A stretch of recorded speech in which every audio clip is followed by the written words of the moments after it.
आरोही देर रात एक सुनसान नदी के किनारे पर खड़ी थी। रात के करीब 12 बज रहे होंगे, पर इतनी रात होने के बावजूद भी इस वक्त आसमान बिल्कुल साफ नजर आ रहा था। ऐसा लग रहा था आज चांद भी अपनी पूरी रोशनी के साथ निकला है। पूरे माहौल में भयंकर शांति फैली थी। आवाज के नाम पर हवाओं के बहने की सरसराहट सुनाई दे रही थी केवल। इतनी शांति होने की वजह से खूबसूरत होने के बावजूद भी नदी का एक किनारा डरावना लग रहा था। आरोही बेचैन सी पूरी नदी के किनारे पर घूम रही थी। कभी कभी तो वो अपने दोनों हाथों को हवा में फैलाकर कुछ चिल्ला भी रही थी। आरोही बार बार चिल्ला के कह रही थी, मुझे आजाद करो, आजादी दो मुझे, आजादी। फिर कुछ देर चुपचाप से चारों ओर दौड़ती और फिर चिल्लाती, आजाद करो मुझे, मुझे आजाद करो।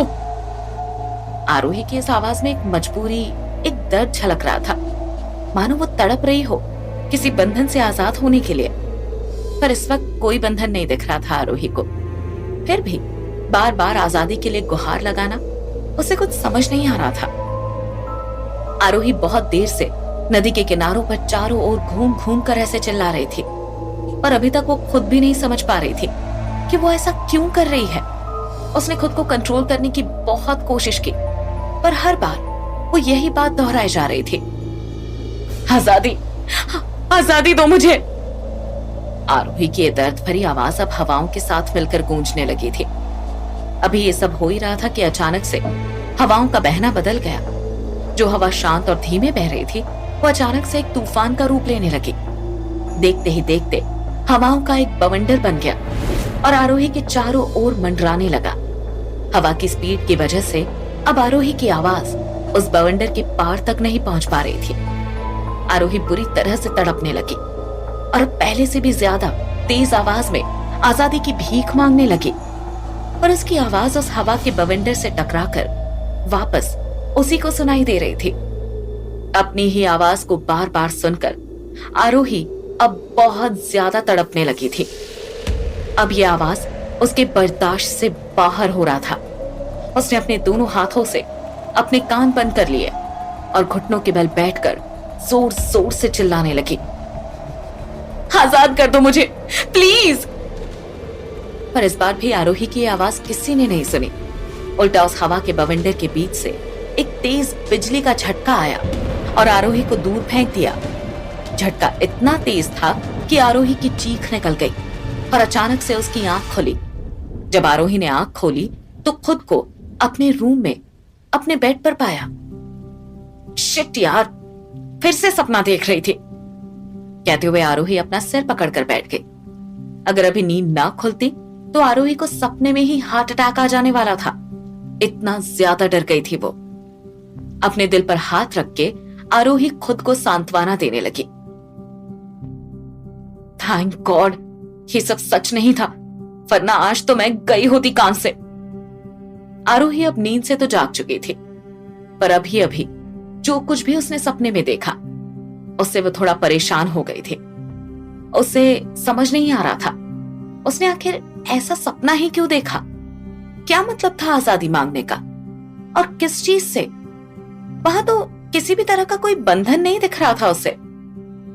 ये सब बातों के साथ एक और बात आरोही को खटक रही थी, वो हवा। मेरे सपनों में बार बार ये हवा क्यों दिखती है मुझे? क्या मतलब है इसका? कहीं ये सब सपने मुझे कुछ बताने की कोशिश तो नहीं कर रहे, या फिर कोई वार्निंग? आरोही परेशान होकर ये सब सोच ही रही थी कि तभी उसकी नजर सामने लगी घड़ी पर गई। घड़ी में सुबह के 9 बज रहे थे। आरोही आज बहुत देर तक सोती रह गई थी। आज संडे था तो कॉलेज की छुट्टी होने की वजह से कात्यायनी ने भी आरोही को सुबह सुबह जगाना सही नहीं समझा। ऐसे में आरोही ने जब घड़ी में टाइम देखा तो उसे थोड़ी टेंशन होने लगी। वो खुद से बड़बड़ाने लगी, सुबह के सपने तो सच हो जाते हैं, कहीं मेरा ये सपना भी नहीं, नहीं ऐसा नहीं हो सकता। सुबह का सपना है तो कहीं सच ना हो जाए, ये सोचकर आरोही का दिल बैठा जा रहा था। पर उसने खुद को हिम्मत दिलाई और बेड से उतरकर मिरर के सामने जा खड़ी हुई। मिरर में खुद को देखते हुए आरोही ने अपना सारा कॉन्फिडेंस समेटा और एक जोर की सांस लेकर खुद से कहने लगी, आरोही, ये सिर्फ एक सपना था। हाँ, सपने कभी सच नहीं होते। चिल। अभी वो मजिशियन वाले सपने को ही देख ले, कहां सच हुआ। आरोही अभी उस सपने के बारे में सोच ही रही थी कि उसे अपने उस स्कार्फ का ख्याल आया जिस पर लाल रंग से A+ का साइन बना हुआ था। स्कार्फ वाली बात याद करके आरोही का सारा कॉन्फिडेंस एक बार फिर चूर चूर हो गया। शेरनी आरोही से वो फिर डरपोक आरोही में तब्दील हो गई। आरोही को लग रहा था कि उसे छुपा के रख देने से वो दाग चला जाएगा। इसी उम्मीद से उसने एक बार फिर अपनी अलमारी खोलकर उस स्कार्फ को बाहर निकाला। आरोही ने उस A+ के साइन के हटने की उम्मीद से उस स्कार्फ को बाहर निकाला था, पर जब उसने स्कार्फ को ध्यान से देखा तो उसके होश उड़ गए। दरअसल जो साइन कल तक गाढ़े लाल रंग से बना हुआ था वो आज येलो रंग में बदल गया था। आरोही को अब ये समझ नहीं आ रहा था कि ये देखकर उसे खुश होना चाहिए कि अब एटलीस्ट कोई उसके पास उस आदमी की मौत से जुड़ा कोई सबूत नहीं है, या फिर ये सोचकर दुखी होना चाहिए कि उसके स्कार्फ पर ये साइन अब रंग क्यों बदल रहा है। ये सब क्या हो रहा है मेरे साथ, और आखिर क्यों? झुंझलाते हुए आरोही ने खुद से सवाल किया, पर इसका जवाब उसके पास नहीं था। आखिर में ये सोचकर आरोही ने उस स्कार्फ को वापस से अलमारी में छुपा दिया कि शायद ये साइन 2-3 दिन में फिर से रंग बदलेगा, और ऐसे ही रंग बदलते बदलते एक दिन खुद ही मिट जाएगा। आरोही की खुशी का तो ठिकाना नहीं रहेगा अगर ऐसा सच में हो गया तो। आरोही अभी भी ये सब सोच ही रही थी कि किसी ने उसके रूम का डोर नॉक किया। आरोही, उठी नहीं क्या अभी तक? उठ जाओ बच्चा, बहुत देर हो गई है, अब नाश्ता लेकर कब से वेट कर रही हूं मैं तुम्हारा। बाहर से कात्यायनी डोर नॉक करते हुए बोल रही थी। आरोही ने जब कात्यायनी की आवाज सुनी तो अपने सारे सवाल और उलझनों को एक पल के लिए भूल गई। उसका मन हुआ कि वो कात्यायनी को जाकर कस के गले से लगा ले और एक एक बात उससे शेयर करके थोड़ा मन हल्का कर ले। पर आरोही ऐसा करके कात्यायनी को स्ट्रेस नहीं देना चाहती थी। ऐसे भी कात्यायनी पहले से ही बीमार रहती थी। डॉक्टर्स ने उसे स्ट्रेस लेने से स्ट्रिक्टली मना कर रखा था, पर कात्यायनी किसी की सुने तब ना। आरोही के पापा के देहांत के बाद से कात्यायनी ने उनकी कंपनी की सारी जिम्मेदारी अपने ऊपर ले रखी थी। छोटी से बड़ी हर चीज का ख्याल वो खुद रखती थी। कौन से एम्प्लॉय ने किस मंथ कितनी प्रोग्रेस की है से लेकर कब कौन कैसे काम कर रहा है, वो हर बात की इंफॉर्मेशन रखती थी। कात्यायनी के इस हार्ड वर्क के बदौलत ही आज आरोही के पिता की एक छोटी सी रियल एस्टेट कंपनी आज आसमान छू रही थी। कात्यायनी के पास इतनी बड़ी कंपनी संभालने की टेंशन ऑलरेडी रहती थी, इसलिए आरोही कभी भी अपनी छोटी मोटी समस्याओं से शेयर नहीं करती थी। धीरे धीरे कब वो कात्यायनी से बड़ी बातें भी छिपाने लगी, पता ही नहीं चला। इस बार भी आरोही ने वही किया। अपनी किसी भी प्रॉब्लम को कात्यायनी से शेयर करने के बजाय आरोही ने उसे छुपा लिया। अपने इमोशंस को कंट्रोल करते हुए आरोही ने बिना डोर ओपन किए ही कात्यायनी को जवाब दिया। हाँ, जाग गई हूं मां, बस 2 मिनट में आ रही हूं। ये सुनकर कात्यायनी ने ओके जल्दी आओ कहा और वहां से चली गई। कुछ ही देर में आरोही फ्रेश होकर ब्रेकफास्ट करने डाइनिंग रूम में पहुंच गई। वहां कात्यायनी पहले से उसका वेट कर रही थी। आरोही को देखकर कात्यायनी ने खाना सर्व करना शुरू किया। दोनों ने चुपचाप बैठकर ब्रेकफास्ट खत्म किया। खाना जैसे ही खत्म हुआ, आरोही तुरंत उठकर अपने कमरे में जाने लगी तो कात्यायनी ने उसे पीछे से आवाज दिया, आरो इधर सुनना जरा। कात्यायनी की आवाज से आरोही पीछे मुड़ी और वापस आने लगी। हाँ मां, क्या हुआ? आरोही ने आराम से पूछा। इस पर कात्यायनी अपनी सीट से उठी और आरोही के बगल में आकर खड़ी हो गई।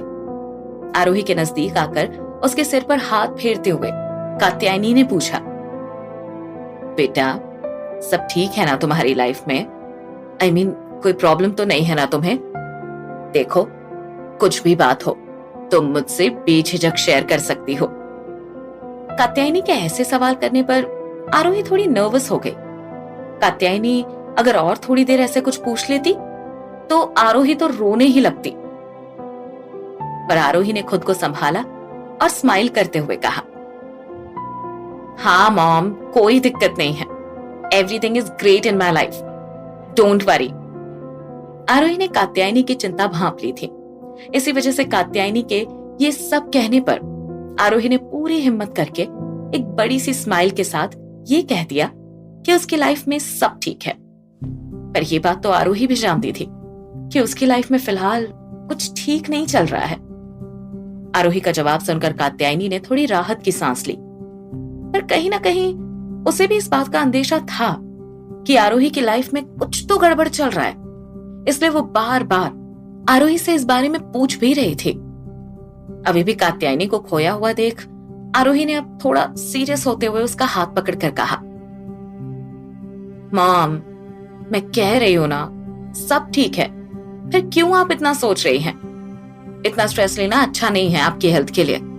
डॉक्टर्स की बात याद है ना, या मैं फिर से याद दिलाऊं? इस पर कात्यायनी ने मुंह बनाते हुए जवाब दिया, हाँ हाँ, अच्छे से याद है क्या कहा था उस सड़े डॉक्टर ने, और मैं कोई टेंशन नहीं ले रही। देख तो मुझे, मैं कितनी खुश हूं। हाँ हाँ, बहुत खुश हैं आप। अब रेस्ट करिए जाकर, मुझे भी थोड़े असाइनमेंट्स कंप्लीट करने हैं, तो मैं भी अपने रूम में जा रही हूं। कहकर आरोही कात्यायनी को उसके रूम में भेजकर खुद भी अपने कमरे में चली गई। इधर आदित्य अपने घर की बालकनी में खड़ा होकर किसी गहरी सोच में डूबा हुआ था। उसके हाथ में अभी वही A+ की साइन वाला लॉकेट था जिसे आरोही ने कल कार में देखा था। आदित्य उस लॉकेट को हवा में लहराता हुआ उसमें कुछ देखने की कोशिश कर रहा था। आदित्य इस वक्त उस लॉकेट को जितने ध्यान से देख रहा था, उससे तो ऐसा ही लग रहा था जैसे वो लॉकेट हिलते हुए आदित्य से बातें कर रहा हो, और आदित्य भी गौर से उसकी बातें सुनने और समझने की कोशिश कर रहा हो। वो कभी लॉकेट को सामने से देखता तो कभी पीछे से, कभी उसे गोल गोल घुमाता तो कभी एकदम से रोक देता। आदित्य अभी लॉकेट के साथ खोया ही था कि एक तेज और भारी आवाज से उसका ध्यान टूटा। भैया जी, दूध लेंगे? ये आवाज थी दूध वाले रमेश की। पूरी बिल्डिंग के लोगों को रमेश ही दूध पहुंचाता था। जब उसे पता चला 7th फ्लोर पर नए लोग रहने आए हैं, तो सबसे पहले दूध के लिए बात करने चला आया। रमेश के ऐसे डिस्टर्ब करने से आदित्य को बहुत गुस्सा आया था। साथ ही उसके चेहरे पर एक अजीब सी घबराहट भी दिख रही थी। उसने तुरंत लॉकेट को मुट्ठी में बंद करके अपने हाथ के पीछे छुपा दिया और अपने गुस्से को काबू करते हुए उसने बिना रमेश की ओर देखे ही रूखे अंदाज में जवाब दिया, नहीं, नहीं चाहिए दूध। इस पर रमेश आदित्य के थोड़ा और पास आते हुए बोला, अरे क्यों भैया जी, पूरी बिल्डिंग वाले हमसे ही दूध लेते हैं और आप मना कर रहे हैं। आदित्य अब अपने गुस्से को कंट्रोल नहीं कर पाया और झल्लाते हुए बोल पड़ा, एक बार कह दिया तो समझ नहीं आ रहा क्या तुम्हें? नहीं चाहिए दूध मुझे। अरे तो इतना भड़क काहे रहे हैं? नहीं लेना है तो मत लो, हमको का? हम तो आपका ही भला सोच के आ गए थे। खैर चले जाते हैं, माफ कर देना गलती से ज्यादा बोल दिया हो तो। कहते हुए रमेश वहां से चला गया। रमेश के जाते ही आदित्य ने तुरंत अपने घर में घुसकर गेट अंदर से लॉक कर लिया ताकि इस बार कोई उसे रमेश की तरह डिस्टर्ब ना कर सके।